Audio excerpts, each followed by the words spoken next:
सुनील तटकरे विरोधी लोकांचं ऐकून त्यांनी वक्तव्य केलं असेल. त्यांना माझा सल्ला आहे, मी काय बोललो ते ऐका आणि त्या ऐकल्यानंतर तुम्हाला कळेल की मी बहिणींबद्दल एक भावाचा आपुलकी किती आहे. स्पष्टीकरण दिलेलं देवेंद्र फडणवीसांनी तुमच्या वक्तव्यावर एकदम देवेंद्र फडणवीस जे बोलले एकदम योग्य आहे. मी त्यावेळेस हेच बोललो होतो काल की देवेंद्र फडणवीस साहेब जेव्हा मुख्यमंत्री होते तेव्हा त्यांनी ज्या ज्या योजना चालू केल्या, महाविकास आघाडीची 33 महिन्याची सरकार जी आली त्यांनी त्या योजना बंद केल्या.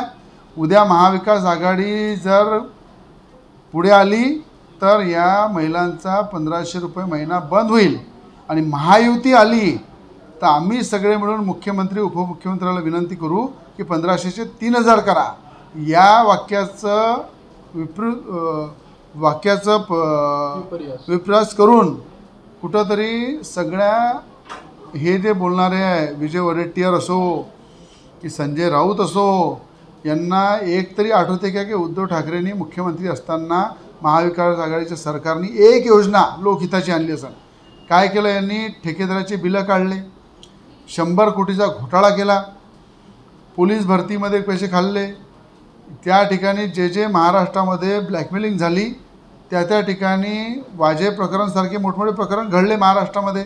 पण एक तरी मुंबई महानगरपालिकेसारख्या ठेकेदारांनी पूर्ण पैसे जे आपले पर्सेंटेजचे असते, ठेकेदारी पर्सेंटेजचे, ते मातोश्रीवर पोहोचवण्याचं काम केलं. पण एक योजना जे देवेंद्र फडणवीस मुख्यमंत्री असताना त्यांनी आणल्या त्याच्यातली एक योजना तरी चांगली त्यांनी त्यांच्या सरकारमध्ये आणली का? उलटी ती योजना बंद केली, फडणवीसांनी आणली ती. म्हणून लाडकी बहीण योजना बंद होऊ नये म्हणून महायुती पाहिजे. जर महायुती आली नाही, जर आघाडी पुढे आली तर ही ती योजना बंद करेलच, पण सगळ्या ठेकेदारांच्या घरामध्ये पैसे भरण्याचं काम करेल. पुढच्या विधानसभेत रवी राणा हे तुम्हाला दिसणार नाही आणि रवी राणा ही महाराष्ट्राची मस्करी करतात, तुम्ही काय सांगा? असं आहे की महाराष्ट्राचा, अमरावती जिल्ह्याचा सुपुत्र आहे आणि मला वाटते महाराष्ट्रावर हृदयापासून महाराष्ट्राची जनता, महाराष्ट्रीयन म्हणून, एक मराठी माणूस म्हणून मी प्रत्येकावर प्रेम करतो. मस्करी करायचा प्रश्न येत नाही. संजय राऊत ज्या पद्धतीनं प्रत्येक गोष्टीवर थट्टा करतात, त्यांना माझा सवाल आहे, तुम्ही ग्रामपंचायतचे इलेक्शन तरी लढले का आजपर्यंत? तुम्ही महानगरपालिकेचे इलेक्शन लढले का? अरे संजय राऊतला जेव्हा इलेक्शनमध्ये उभे होते राज्यसभामध्ये अर्ध्या मतांनी तो निवडून आला आणि आजपर्यंत ना लोकशाहीमध्ये कुठलंही इलेक्शन तो लोकांमध्ये जाऊन लढला नाही, लोकांना जाऊन मतदान मागितलं नाही आणि लोकशाहीच्या गोष्टी करते, याला पाळणार त्याला पाळणार.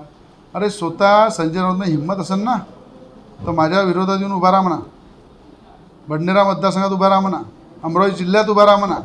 या जिल्ह्यातली जनता त्याचं डिपॉझिट जप्त करून मातोश्रीला वापस पाठवून दे. पण आजपर्यंत ग्रामपंचायत नाही, महानगरपालिकाने, आमदारकीने कुठलंही इलेक्शन लोकशाही पद्धतीनं लोकांमध्ये जाऊन लढला नाही. तर याला टीका करण्याचा कुठलाही अधिकार नाही आहे. हा एकच करू शकते, जाऊन सिल्वर वोकर लोटांगण टाकू शकते, 10 जनपदावर जाऊन लोटांगण टाकू शकते आणि मातोश्रीची चौकीदारी करू शकते. पण कुठल्या लोकांच्या न्यायासाठी आजपर्यंत संजय राऊत एक शब्द बोलला असेल लोकांच्या हितासाठी, या महाराष्ट्र हितासाठी, एखादा वाक्य दाखवा. त्यांनी म्हटलं की लाडकी बहीण योजनेचे पैसे परत घेणार नाही, जे तुमचेच आहे. काही लोक चुकीचं वक्तव्य करत असल्यामुळे सरकारची बदनामी होत असते. असं आहे, विरोधक महाविकास आघाडीमधले कुठल्या ना कुठल्या विषयावर राजकारण करतात.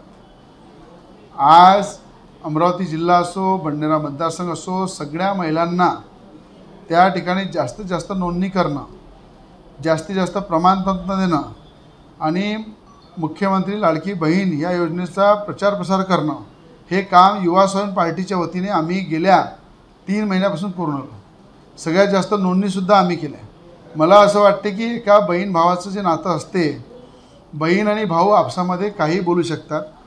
त्या नातं असं असते की त्या नात्यामध्ये गमती पण चालतात, गमतीमध्ये बोलणं पण चालते आणि बहिणीने बोललेलं भाऊ सहन करते आणि भावाने बोललेलं सुद्धा बहीण सहन करते. त्याचं कारण हे आहे की हे नातंच एवढं मजबूत आहे की त्या नातं जे आहे ते अनमोल आहे, त्याचं काही मोल नाही आहे. तर अशा अनमोल नात्यामध्ये मला असं वाटते, मी स्पष्ट बोललो होतो, महाविकास आघाडीने महायुतीच्या काळामधल्या सगळ्या योजना बंद केल्या. जर कुठेही महाविकास आघाडीने खोटा नाटा प्रचार करून मतं मिळवली तर ही लाडकी बहीण योजनासुद्धा भविष्यात बंद होईल आणि महायुतीला आणून 1500चे 3000 आम्ही करायला लावू. भरभरून महायुतीला मतदान करा असं मी बोललो. एबीपी माझा, उघडा डोळे बघा नीट.